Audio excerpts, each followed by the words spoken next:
All right, joining us no longer alongside Farhan Lalji now that the Canucks are out, it's Ryan Rishaug solo. First of all, Shoggy, are you feeling lonely without your guy?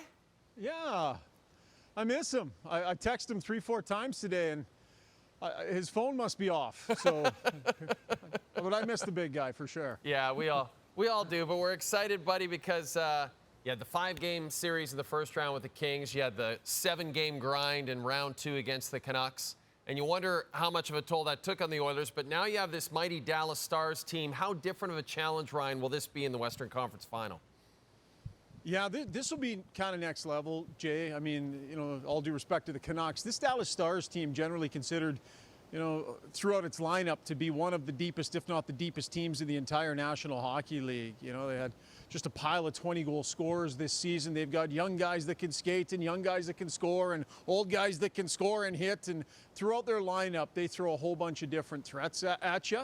And I think what's going to be required here from the Oilers is a little bit more contribution from throughout their lineup as well, right? I think leaning entirely on McDavid and Draisaitl in this series for offense, it's not going to work. So they're going to need some other players in their lineup to, just kick it up a little bit and get some offensive contributions happening. And the Stars did a good job. Just 1 assist in 3 games for McDavid against them this season. So it's going to take everybody.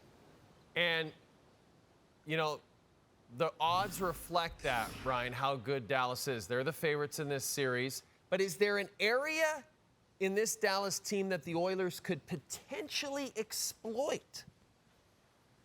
Yeah, I think when it comes to special teams, I think the Oilers have an opportunity to exploit just about anybody.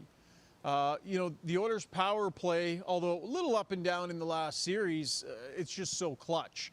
And I think that's the one clear area in this matchup where everybody would agree it's advantage Edmonton. So, while I talk about needing to spread the scoring around and, more 5-on-5 at even strength, I think is where that needs to happen. This power play is going to have to be timely. It's going to have to make a difference. And we all know that they have the skills certainly to do that.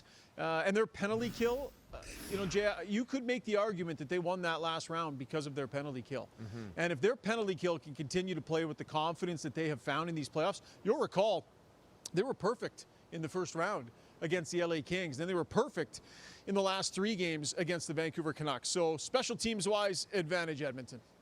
And then you talk about the goalie matchup, and this seems to be the area that, at least some observers feel is the most lopsided, simply, Ryan, because Jake Ottinger has just been so clutch and so terrific so far in the postseason, where Stuart Skinner has had, as you and I both know, a bit more of an up-and-down first couple of rounds, though he seems to have gotten his mojo back at the end of round 2 against Vancouver. Do you believe Skinner can elevate his game to the point where that evens up that matchup a little bit?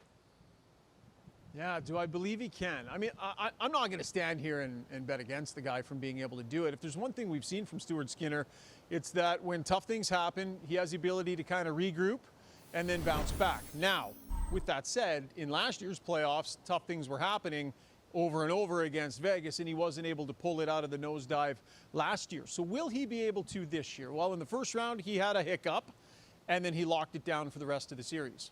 In the second round, he had a hiccup, lost the net for 2 games, then got the nod and was able to do a really good job and help them win games 6 and 7. He didn't have to be spectacular. Like, we all watch the games, right? He was not having to stand on his head, but he was really good and he was really steady. And I think he deserves credit for being able to, suffer that speed bump. And it was more than a speed bump. It was bad. And then get back in and refine his game. And he said, I'm proud of myself. He said that after they beat the Vancouver Canucks. And so I'm fascinated to see what he can do head-to-head with all the pressure and the spotlight of the third round against a goalie like Ottinger, against a team that can score the way Dallas can. This is really going to be a challenge for Stuart Skinner, but one he's welcoming, and this is an opportunity for him to take it to the next level. Boy, this is going to be a great series. I can't wait for it to get started. Oh, yeah. Thursday night. Going to be a lot of fun. Ryan Rishaug is going to be all over it for us, and Ryan will join us after Game 1 from Dallas on Thursday night and Friday morning's edition of the show. Ryan, enjoy that wherever you are. It just looks like an empty, gigantic, beautiful hotel lobby, and you deserve all that expansive space to yourself. Yeah, this whole East Wing is actually mine. Ace cameraman David Parker has the entire penthouse top floor, so If there's no budget for anything else the rest of the year for TSN, it's because Parker and I are living large here in Dallas, buddy. As you deserve to. Don't mess with Texas. This is Ryan Rishaug, everybody.